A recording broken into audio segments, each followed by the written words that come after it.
હવે આવી રીતે એણે 16,100 રાજકન્યાઓને પોતાના રાજની અંદર કેદ કરેલી.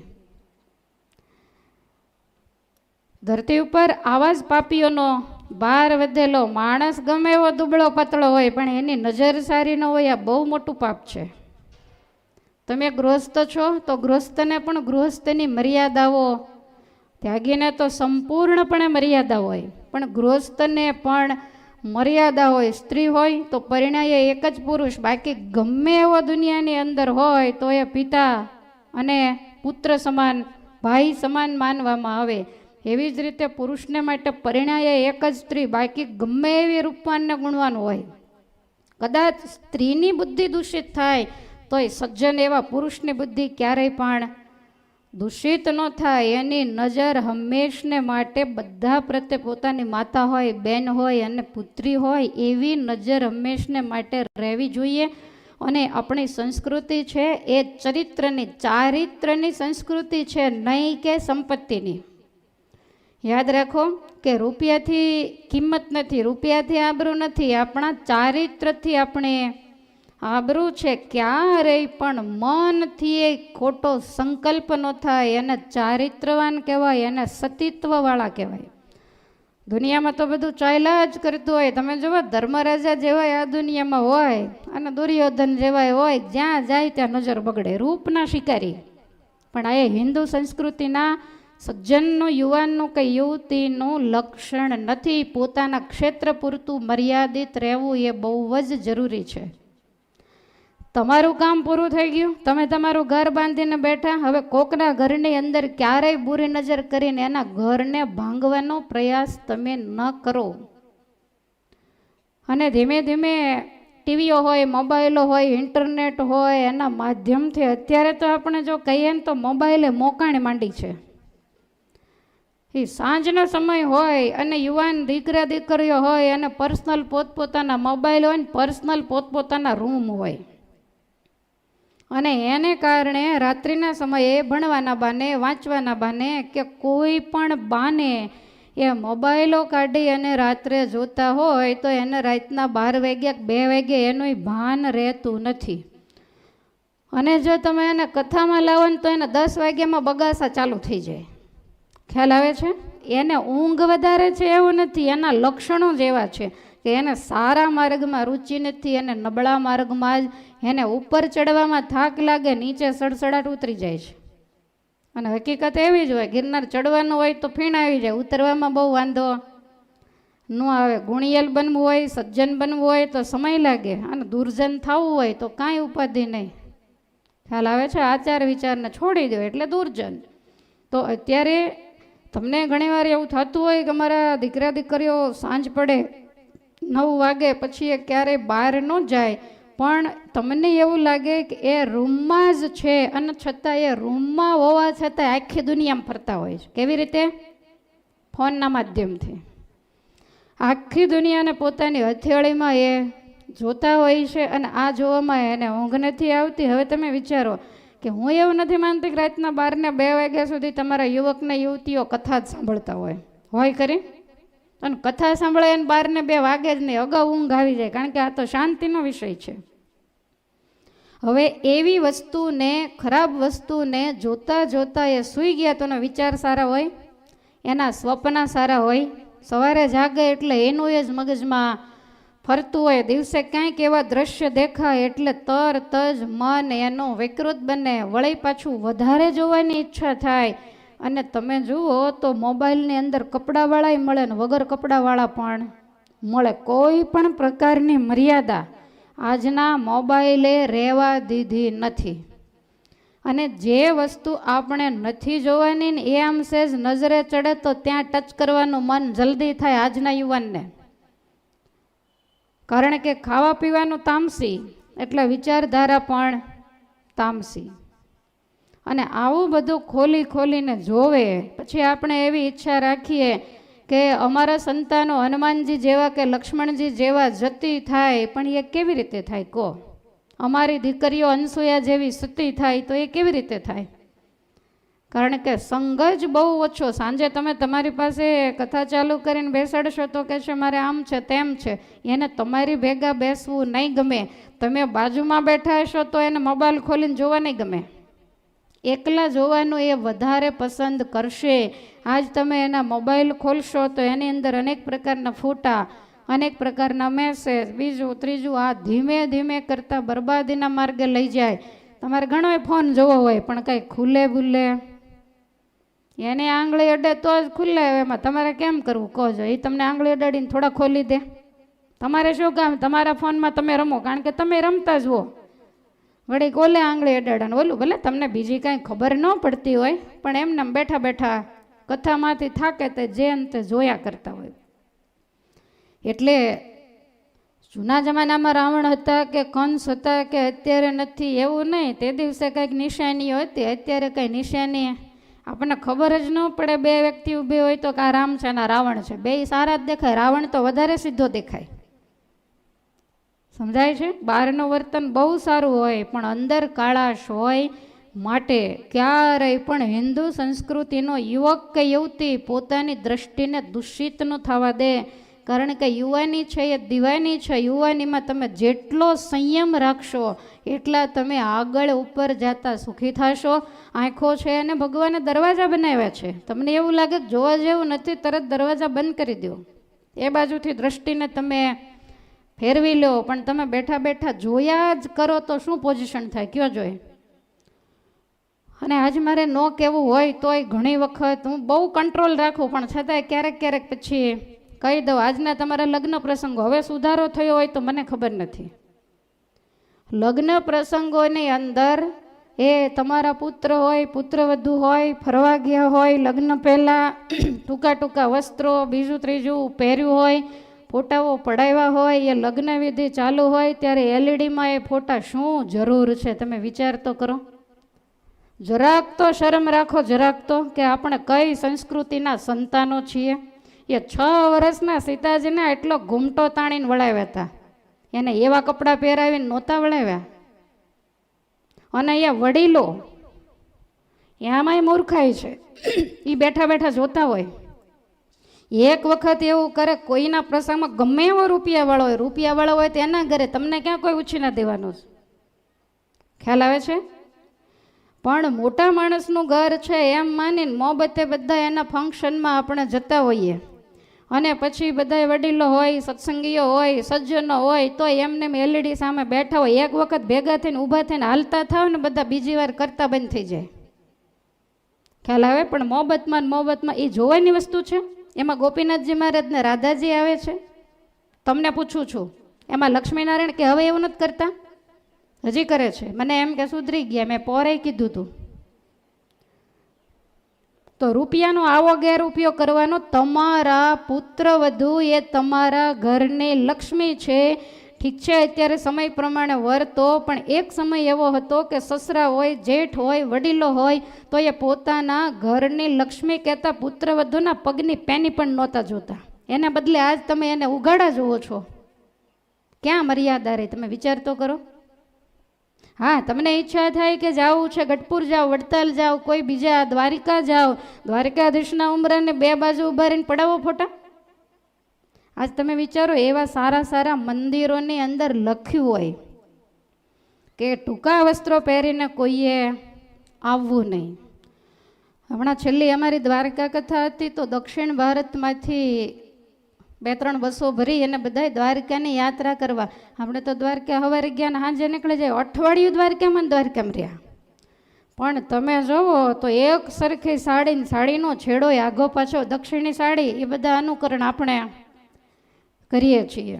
અને એટલી સરસ મર્યાદા કે ન પૂછો વાત. દક્ષિણના મંદિરોમાં દાખલા તરીકે પદ્મનાભ હોય કે એવા કોઈ પણ મંદિરોમાં તમે જાઓ એટલે કોઈ પણ વ્યક્તિ લેડીઝ હોય તો ડ્રેસ પહેરીને નો એન્ટ્રી. સાડી પહેર્યા વગર અંદર ન જવાય. કોઈ પણ પુરુષ હોય તો ધોતી પહેર્યા વગર અંદર એન્ટ્રી જ નથી, તો દર્શન ન થાય. બહારથી ભાડે ધોતી લઈ પહેરીને અંદર જવાનું, બહાર આવીને આપી દેવાની, નહીતર દર્શન ન થાય. આ આપણી મર્યાદાઓ હતી. દેવની પાસે તો કમસે કમ મર્યાદાઓ રાખવી જ જોઈએ. આપણી પરંપરા એ છે કે ભાઈઓ હોય તોય પૂજા કરવા બેસે ત્યારે એને જનરલ વસ્ત્ર પહેરીને ન બેસાય, એને ફરજિયાત ધોતી પહેરવી પડે. અને એમને એમ જે હોય તે ટોવેલ હોય કે જે હોય એમને એમ પહેરીને બેઠા હોય, એ કોઈ પરમેશ્વરની મર્યાદા નથી. એ વસ્તુ બધી મર્યાદા પ્રમાણે થાય. તમે સવારે પૂજા કરવા બેઠા હો, સાડી પહેરી હોય, ડ્રેસ પહેર્યો હોય, પણ માથે સાડીનો છેડો અથવા તો દુપટ્ટો એને બરોબર નાખી અને વિવેકપૂર્વક પૂજા કરવા માટે બેસાય. એટલે આ હિન્દુ સંસ્કૃતિના સંસ્કારો આપણે બધા એવું માનીશું કે હવે જમાનો એવો આવી ગયો, આપણે કાંઈ બોલાય નહીં એવું વિચારશું તો તમે વિચારો કે આ સંસ્કૃતિ ક્યાં જઈને ઊભી રહેશે. આની કતલેઆમ આજે થઈ રહી છે. આજે નથી સાસુઓને મર્યાદા, નથી પુત્રવધુઓને મર્યાદા, ભાઈઓમાં મર્યાદા ઓછી તૂટે, બહેનોમાં વધારે મર્યાદાઓ તૂટે. આજ તમે વિચારો કે તમારી દીકરીઓ ક્યાંય પણ સગાઈ કરવાની થાય ત્યારે સામેવાળાના કુટુંબમાં જે છોકરા સાથે સગાઈ કરવાની છે એની માં કેવા કપડાં પહેરે એ પૂછી લેશે. એ જો ગુજરાતી સાડી પહેરતા હોય ને સાદા હોય તો આને નથી જવું. હવે એના માટે થઈ અને ઓલા સાડીઓ કાઢીને ડ્રેસ પહેરતા થયા, નહીતર કોઈ દીકરી દેતું નથી. તમે વિચાર તો કરો, છે કે નહીં? આ બધું ન હોય પાછું દો તમારે. કારણ કે આજ તો કેવું છે કે મારીને ભાગી જવાનું, હવે કઈ ઉપાધિ છે નહીં. તમને એમ થાય સાંજે નથી આવું તો આવવું હોય તો અહીંયા અંધારું જશે, બીજું કાંઈક ફંક્શન હોય તો આવીને બેસજો. પણ સમજવા જેવું તો છે, અમારા સાધુ સંતોની ફરજ છે. તમને અડે કે ન અડે, બાકી ઘા કરવા એ તો અમારી ફરજમાં જ આવે. અમે સાચું કહીએ, તમે સમજો ન સમજો, પણ ખરેખર આવી બધી મર્યાદાઓ હોવી એ ખૂબ જ જરૂરી છે. માટે લગ્ન પ્રસંગોની અંદર જાઓ, બીજા જેવી રીતે ફરતા હોય એવી રીતે. કદાચ તમે સાદા લાગો તો એમાં આબરૂ વહી જાય. બધા જેવું તેવું પહેરીને ગયા હોય અને તમે સરસ સાદી સાડીમાં કે સાદા વસ્ત્રમાં હો તો એમાં આપણે આબરૂના કાંકરા થઈ જાય. તમને પૂછું છું, ન થાય ને? તો તમે શું કરવા સાદા ન જાઓ? શોખ હોય, અને શોખ હોય એટલે બધું કરવું પડે. પણ પાછા ઉંમરવાળા હોય તો ટનાટન થઈને ગયા હોય પછી ખાલી કપડે ન હાલે, છાપરા બાપરા બધું હમું કરવું પડે. નહીતર કાંઈ એવો ડ્રેસ પહેર્યો હોય ને માથે બધું વ્હાઈટ હોય તો એ પાછું કાંઈ સારું લાગે નહીં. એટલે ડ્રેસની તો અમે નથી ના પાડતા, ઠીક છે, એ તો વળી મર્યાદાવાળા વસ્ત્રો છે, સમજી લો. અને અત્યારે અમે ના પાડીએ તો મેળે આવે એવું નથી. પણ અમુક વસ્ત્રો એવા હોય, ઠીક છે, તમે બહાર ગયા હો, ફરવા બે વ્યક્તિ ગયા, તમે જે કરો તે કોઈને જોવું નથી. પણ ઘેર વડીલો હોય અને તમે એવા ફિટ વસ્ત્રો પહેરો, હું કાંઈ નામ નથી દેતી, કારણ કે તમે બધા અનુભવી છો, આપણને ખબર ન પડે કે આ કોણ હશે એમ. કોઈ એકટાણી આવી છે કે આની પુત્ર વધુ છે કાંઈ ખબર ન પડે. એટલે એવા બે મર્યાદિત વસ્ત્રો ન પહેરવા. કોઈ સજ્જન તમારે ઘેર મહેમાન તરીકે આવ્યો હોય ને તો તમારા વડીલોને શરમ લાગે, પણ કહેવાય તો નહીં. કયો એટલે તરત જ બાજી બગડી જાય. માટે નાના સમાજને પણ મારી ભલામણ છે, ભગવાને આપ્યું છે ચોક્કસ ભોગવો, પણ મર્યાદામાં રહીને ભોગવો. વડીલોની અમાન્યાને પૂરેપૂરી જાળવો, એની કીર્તિને મહેરબાની કરીને કલંક ન લગાડો. તમારા સાસુ તમારી બાજુમાં હાયલા જતા હોય ને તો એને શરમ ન લાગે એવું તો કમસે કમ રાખો જ. અને સાથે સાથે એ પણ મર્યાદાઓ રાખો કે એમની સેવા કરો, એ કેમ કરો, એની જે આનુવંશિક જે પરંપરા છે એ પરંપરા પ્રમાણે ચાલો. ભાઈ આ તો બધા જૂના જમાનાનું છે ને, આવું તેવું કરીને દાપણ કરવાની કાંઈ જરૂર. કન્યાને ભણાવવાનું નક્કી કર્યું કે ભાઈ બેટી પઢાવો, તો એનો મતલબ એવો કે પછી ફાવે એમ આગળ નીકળી જવું, કાંઈ મર્યાદાઓ જ ન રાખવી. આના કરતાં તમે અંગૂઠા છાપહારા હતા કે જ્યાં કહે ત્યાં ઉપડી જતા. ખ્યાલ આવે છે? ભણ્યા પછી બહુ વધારે પડતું આગળ જવાની, કારણ કે વિદ્યા હંમેશા વિનય અને વિવેકથી જ શોભે છે. માટે વિવેક અને વિનય આજના સમાજ માટે ખૂબ જ જરૂરી છે. બીજું કે આજના નાના સમાજને સત્સંગ જરાય ગમતો નથી. સંભળાય છે શું કહું છું? કોને નથી ગમતો? નાના સમાજને. અત્યારે તમારા છોકરા તિલક ચાંદલાવાળા હોય ને તોય ઉપાધિ થાય છે. ખ્યાલ આવે છે? એને એમ થાય કે સત્સંગી નહીં, પછી અહીંયા ખાવું ને અહીંયા જવું ને આ તે ઘણા બધા એવા પૂર્વજન્મના પાપ હોય તો એવા વિચાર આવે કે આવો સંસ્કારી ને સત્સંગી છોકરો નહીં. કેટલા બધા જન્મ તમે યાદ રાખો, તમે સોપારી ઉપર માથું રાખી અને ઊંધે માથે તપ કર્યું હોય તો તમને સંસ્કારી છોકરો ને સત્સંગી ઘર મળે. કાંઈ એમને મળતું નથી. જેને જોતું છે એને મળતું નથી, મળ્યું છે એની કઠણાઈ છે, તેને ગમતું નથી. હવે ઘરની અંદર નવા નવા આવે એટલે ઘરના નિયમ પ્રમાણે સવારમાં પાણી વગેરે ગાળવું ચાળવું, થોડાક કાંઈક ધર્મ નિયમ વગેરે પાળવા. અત્યારના સાસુઓત બિચારા બહુ સુવાળા છે કે તમે એમ કહો ને કે તમારે મંગળામાં નથી જવું, હું જાઉં, તમે શણગારમાં જાજો. તે ડાયાથી બધું કામ કરી નાખે કે કાંઈ વાંધો નહીં, હું શણગારમાં જાઈશ, પણ તું દેવ મંદિરે જા. પણ તોય આજ કોઈને મંદિરે નથી જવું, સભાઓમાં જવું નથી ગમતું. અને ઓલી પાલટીયું શેરીયું ભેગ્યું થઈને કરવી હોય તો એ બધાને બહુ ગમે. કઈ પાલટી કહેવાય? બોલો બોલો, તમારે શું શરમ હોય? હવે નેવે મૂકી જ દીધી છે તો બોલો કઈ પાલટી હોય? કીટી પાલટી. એનો મતલબ શું થાય? કીટી એટલે હું સાસુ હારે કિટ્ટા કરી અને નીકળી જવાનું, એને કહેવાય કીટી પાલટી. પહેલાં નાના હતા ત્યારે કરતા ને એવું, કોકની સાથે ન બોલીએ તો શું કે તારી સાથે કિટ્ટા. એટલે ભાઈ બિચારા મોટો ધંધો લઈને બેઠા હોય, બહારનો આવરો જાવરો એને વધારે હોય તો એ લઈ જવા ફ્રી ન હોય, એટલે એની સાથે પણ કિટ્ટા. ને એકલ્યો દોડ્યો જાય, રાંધીને ખાય અને પછી શું ભાગવત વાંચે ત્યાં ભેગ્યું થઈને તો ગપ્પા મારે, આઈસ્ક્રીમ ખાવા જાય, ગોળા ખાવા. મને નથી ખબર અહીંયા શેની ફેશન હોય, પણ આવું કાંઈક કરતું જ હોય. અને પછી એ પાર્ટીમાંથી આવીને સાસુને પગે લાગે તો બોલો બોલો. સાસુની સાથે આ જે પાર્ટીઓ કરતા હોય એના દ્વારા નજીકતા સંબંધ વધે કે ઘટે એ તમે મને કહેશો? ઘટે. ભેગા થઈને એવા જ બધા અમારે આવી છૂટછાટ, અમારે આવી છૂટછાટ, એટલે પહેલીને એમ થાય કે મારે આવું નહીં, એટલે ઘરે આવીને ધમ પછાડા ચાલુ કરે. હા, બધા ભેગા થઈને પાઠશાળાઓ ચાલતી હોય, યુવતી સભાઓ ચાલતી હોય, ત્યાં જાઓ. અને એક વખત તમે એવું કરો કે આપણે બધા જ યુવતીઓ ભેગા થઈને રામપુરા મંદિરે નારાયણ મુનિ દેવના દર્શન કરવા ચાલીને જઈએ. કેમ આવું નથી થતું પાર્ટીમાં? એમાં કોઈ સિદ્ધાંત હોય એના કેટલું જ કરવું એમ? એવું કાંઈ હોય ખરું? ના હોય ને.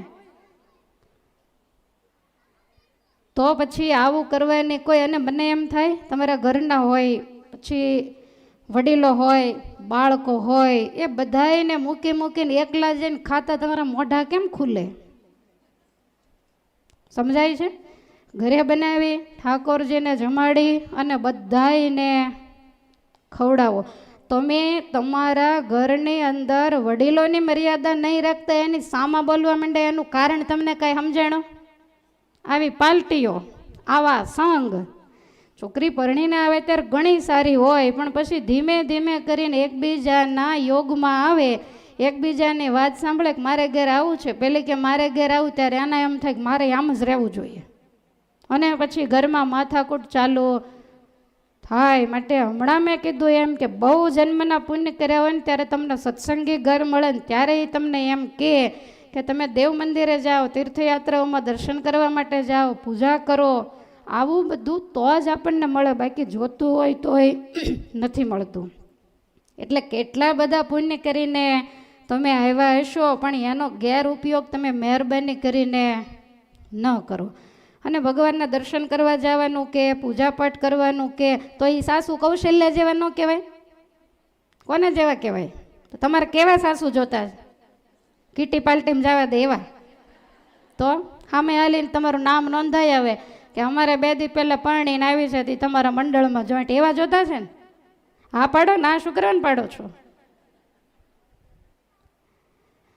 માટે ખૂબ ધ્યાન રાખવાની, ખૂબ સમજવાની જરૂર છે. આજ તમે આ વાતને નહીં સમજો, સત્સંગને તમે ફોલો નહીં કરો, એની અંદર જો તમે નહીં આવો તો તમારી પુત્ર વધુ આવશે ને ત્યારે જે તમારે ભોગવવું પડશે ને એનો કોઈ તમારી આગળ રસ્તો નહીં હોય. આજ તમે કોઈનું નથી માન્યા તો કાલ આવનારી તમારું માનશે? આજ તમે એની સામે થઈ જાઓ છો, જેમ આવે એમ ગેરવર્તન કરો છો, તો આવનારી શું કરશે કયો જોઈ? સમજાય છે? માટે જેવું કરશો એવું ભરશો. અને આજ આ વાત તમને સાચી માનશો અને જો કાંઈક આમાં સુધારો કરશો તો ભવિષ્યમાં શાંતિથી જીવશો ને રોટલા ખાશો, નહીતર હેરાનગતિનો પાર નથી. માટે યુવતીઓ હોય એ ડાયા થઈ જાય અને ઘરડા હોય એ ડાયા થઈ જાય, એકલાયથી તાળી ન પડે. ઘરડાઓને એવો સ્વભાવ હોય કે સ્વભાવો હોય, બીજું ત્રીજું એમાં પુત્રવધુઓને જવા ન દેતા હોય અને પોતે દોડ્યા કરતા હોય, તો યુવતી સભામાં તમારે બુઢાની જરૂર ન હોય. એટલે તમારે છોકરાઓ હાચવીને ઘેર બેસવાનું ને એને જ્યાં સ્વભાવો હોય ને જ્યાં જવું હોય ત્યાં જવા દેવી. પણ આ પાર્ટીઓમાં નહીં, સ્વભાવોની વાત ચાલે છે. જ્યાં સંસ્કાર મળતા હોય, જ્યાં ઘરનું વાતાવરણ સુગંધિત બને એવો કાંઈક માહોલ હોય, તો એવી જગ્યાએ ચોક્કસથી વડીલોએ પણ નાના બહેનોને જવા દેવા. કોઈ જુદા જુદા ધામની કોઈ તીર્થયાત્રા 1 દિવસ 2 દિવસનો પ્રસંગ હોય તો વડીલોએ ઘેર રહીને નાનાને મોકલવા જ, કે એ બાને એ જાતા શીખે. ઊંઘ આવવા માંડી, ઢીલા કેમ પડી ગયા? હવે બીજી કોઈ પાર્ટીનું નામ મને આવડતું નથી, બીજાની કથા કરત. પણ હું બીજી વાર આવીશ ત્યાં તમે કંઈક નવો પ્રોગ્રામ ગોતી. આ મેં આ વખતે જ સાંભળ્યું, કારણ કે સાંજે અમારે બધા સ્વયંસેવકો તમે બધા જતા રહ્યા પછી બેઠા હતા ને તે આ બધી ચર્ચા નીકળે ત્યારે મને ખબર પડી. અને આવું નવું નવું હોય એ તમારે અમને કહેતું રહેવું. અમારે સમય ક્યાં કાઢવો? એકલું ભાગવત થોડું વાંચ કરાય, એટલે થોડુંક તમારું વાંચી. માટે ચાલશો ને સીધા માર્ગે? હજી આ નથી પડતી કાંઈ પૂરી? સરસ. ભગવાનને પ્રાર્થના કરું તમને એવી સદબુદ્ધિ આપે, તમારા વડીલોની કાંઈક પૂર્વની પુનાય ઉદય થાય, બધા સીધે માર્ગે ચાલો. ખૂબ સારી રીતે ભગવાનની સર્વ પ્રકારે ખાવું પીવું પહેરવું ઓઢવું આવવું જાવું સર્વ પ્રકારે શાંતિ છે, કોઈ ઉપાધિ નથી. અમુક આ માજી જેવા વડીલો બેઠા હશે કે પરણીને આવ્યા ને માથાનો મોડ ઉતારીને બીજા દિવસે વાડીઓને ઢેફા ભાંગવાની શરૂઆતો કરી હશે. આપણા વડવાઓએ એ બધું જ્યારે સહન કર્યું છે ને ત્યારે આજે આપણે માથાનો મોડિયો ઉતારીને કેરાલા કાશ્મીર જઈએ છીએ. એ એમને એમ કાંઈ જવાતું નથી. યાદ રાખો, એની કુરબાનીઓ છે આ બધી. ત્યારે આજે આપણે સુખી છીએ. એ વખતે એણે પારકી દાડીઓ કરીને પૈસા ભેગા કરીને જમીનના ટુકડા લઈ લીધા છે ને, ત્યારે તમે વેચીને અત્યારે લહેર કરો છો. એણે બિલકુલ સસ્તામાં એ વખતના જમાનામાં એની કેપેસિટી નહોતી તોય લીધા. અત્યારે તમારે કરોડ રૂપિયા આવે છે અને આપણે એમ થાય કાંઈ નહોતું ને સુરતમાં જઈને આટલો મોટો ફ્લેટ, પણ એ તો એના પ્રતાપ છે, વડીલોના પ્રતાપ છે. માટે એની આ ઉજ્જવળ અને પવિત્ર કારકિર્દી, એણે આપેલી કુરબાની, એને ક્યારેય પણ ભૂલો નહીં. એને પણ રાજી રાખો અને સારી રીતે સંપીને. મને હજી એ વસ્તુ મગજમાં નથી બેઠી કે ઘરમાં બધા પ્રકારે સારું હોય તોય માથાકૂટ કેમ થતી હશે? હા, માથાકૂટ થાય. ટાઈમે જમવાનું ન મળે તો માથાકૂટ થાય, પહેરવાના વ્યવસ્થિત કપડાં ન મળે તો થાય, કોઈ સુવા ન દે, પારકા ઘરે કામ કરવા જ મોકલ કરે તો કદાચ થાય. આવું કઈ ઉપાધિ કરી તમારે? નહીં. તો પછી આ મુશ્કેલી જે ઘરે અત્યારે સળગી રહી છે એનું કારણ છે દરેકના મનમુખી સ્વભાવ. મનમાં આવે એમ જ કરવું. અને માતાઓની ચડાવણી, આ તો હું 7 દિવસથી કહું જ છું, અને હજી કદાચ કોઈક કાલ કથા બેહારે પાછી ત્યાંથી શરૂઆત થાય. અમે કહેતા ભલા ને તમે સાંભળતા ભલા. હવે જઈશું ભાગવતમાં. હવે પ્રોગ્રામ નહીં આવે ને પછી પૂર્ણાહુતિ કરવાની છે હમણાં કલાકમાં. પણ કોઈ આ હસવાની વાત નથી અને કોઈ આ ટાઈમ બગાડવાની કોઈ વાત નથી. કેટલો મોંઘો સમય ભાગવત જેવી કથાની અંદર કટ મારીને ક્યારેક 10-15 મિનિટનો ટાઈમ કાઢી અને હું તમને કહું છું. અને મને એમ થાય કે હું ન કહું તો આ લોકોને બધા તમને તેમ જ હોય કે વક્તાને એમ જ હશે કે અમે બધા અહીં બેઠા એવા જ છીએ એમ. એવું તમે જરાય ન માનતા. તમે આવ્યા ત્યારથી શું કરતા આવ્યા હો ને તમારા અત્યારના વર્તન ઉપરથી દેખાઈ આવે. બધું દેખાય એવું હોતું નથી.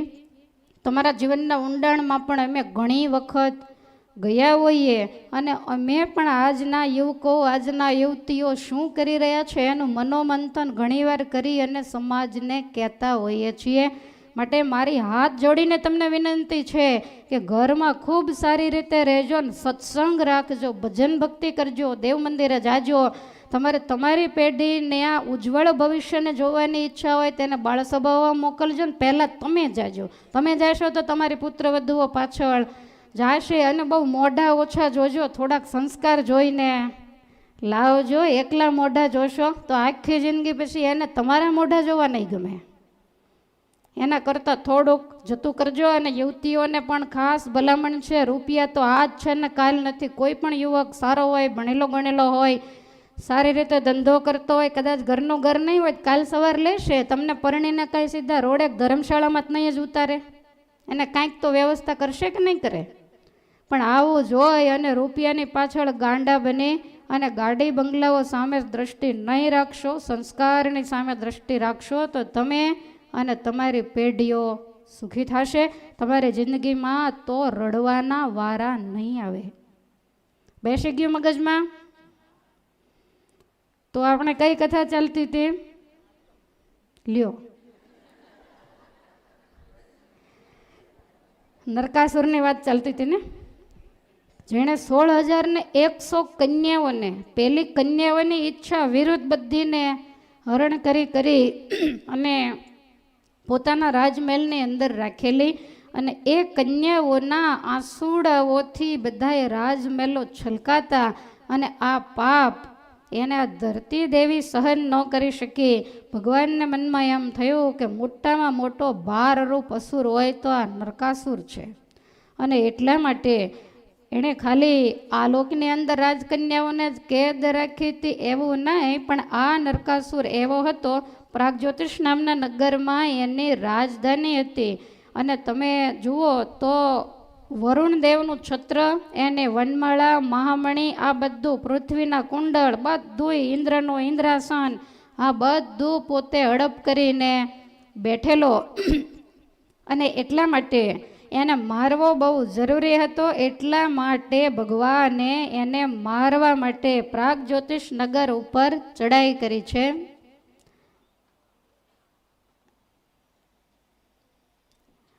યજમાન પરિવારના આમંત્રણને માન આપી અને સાંખ્યોગી બહેનો જ્યારે આપણે આંગણે પધાર્યા છે ત્યારે આપણે જોરદાર તાળીઓથી એમનું અભિવાદન કરીશું.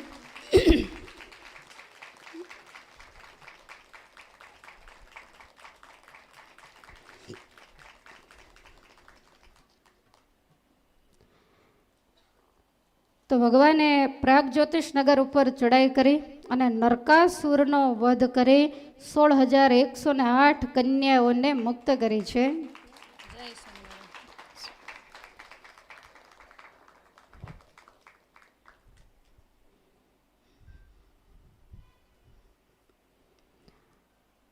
આ બાજુના સુરતના વેડરોડના એરિયાને અને યુવતીઓને હું જેમ વઢું છું એની કરતાં ઘણું મન લાગે વઢતા તો હશે જ, પણ માને એ બીજા એવાય તમે બધા છો તો એમને ખૂબ સારી રીતે સત્સંગનું જે પોષણ આપી રહ્યા છે એવા પૂજ્ય કમળાબેન, એમનું શિષ્ય મંડળ. કારણ કે નાના બહેનોને આમ થોડા ઓછા ટચમાં હોઈએ એટલે નામથી ઓછા ઓળખતા હોઈએ, તો રાત્રે દિવસ દાખલો કરી અને આમ તો જો જોઈએ તો અમારા સાંખ્યોગી સમાજમાં મોટામાં મોટું મંડળ હોય તો આ એક જ મંડળ છે.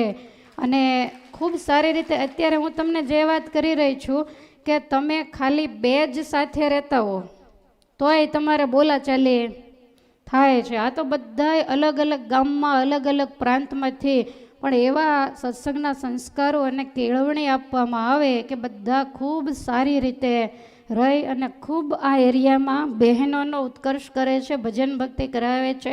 હું માનું છું ત્યાં સુધી 1000થી ઉપરાંત બહેનોનું મોટું મંડળ છે. મંડળ પણ એમનું મોટામાં મોટું જ હશે કાયમને માટે. અગાઉ પણ મેં કથામાં કહ્યું છે અને અત્યારે હજી મારી પૂર્ણાહુતિ જ થઈ કહેવાની કે તમે ક્યાંય પણ નજીક પડતું હોય ત્યાં તમે જોડાયેલા જો રહેશો તો જ તમે આ સંસારની જે માયાજાળ છે ને એમાં નહીં ફસાવો, એનાથી બાકાત તો જ રહી શકશો. કોક તો તમને ખેંચીને એક બાજુ કાઢનારો જોશે. જૂના જમાનામાં ખેતરોની અંદર પેલી કડબની મોટી મોટી ગંજીઓ આવતી, તો એમાં આગ લાગે તો એમાં તમે ડોલો લઈ લઈને દોડો તો મેળ ન આવે, પણ સારા સારા પૂળા એને ખેંચી ખેંચીને એક બાજુ. એમ અત્યારે આખી દુનિયામાં ગંજીઓમાં આગ લાગી છે. અમારાથી જેટલાને થાય એટલાને ખેંચી ખેંચીને એક બાજુ નાખીએ છીએ. તો એવું કામ ઠેક ઠેકાણે સભાઓ, ધૂન, કીર્તન વગેરેના માધ્યમથી, કથા વાર્તાઓના માધ્યમથી જે પોષણ આપી રહ્યા છે સત્સંગને, અમારા કંચનબા એમના જે ગુરુ છે. તો એવું સાંખ્યોગી બહેનોનું મંડળ તમને સૌ કોઈને આશીર્વાદ દેવા માટે જ્યારે અહીંયા આવ્યા છે, ત્યારે ફરીવાર આપણે એમને તાળીઓના નાદથી વધાવી અને વંદન કરીશું. સુખદેવજી મહારાજ કહે છે કે હે પરીક્ષિત, આ નરકાસુરને મારી અને ભગવાને 16,100 કન્યાઓને છૂટી કરી. અને એ કન્યાઓ જ્યારે છૂટી થઈ, ભગવાને કીધું કે જ્યાં તમારો દેશ, તમારા માતા પિતા હોય, હવે ત્યાં તમે પધારો.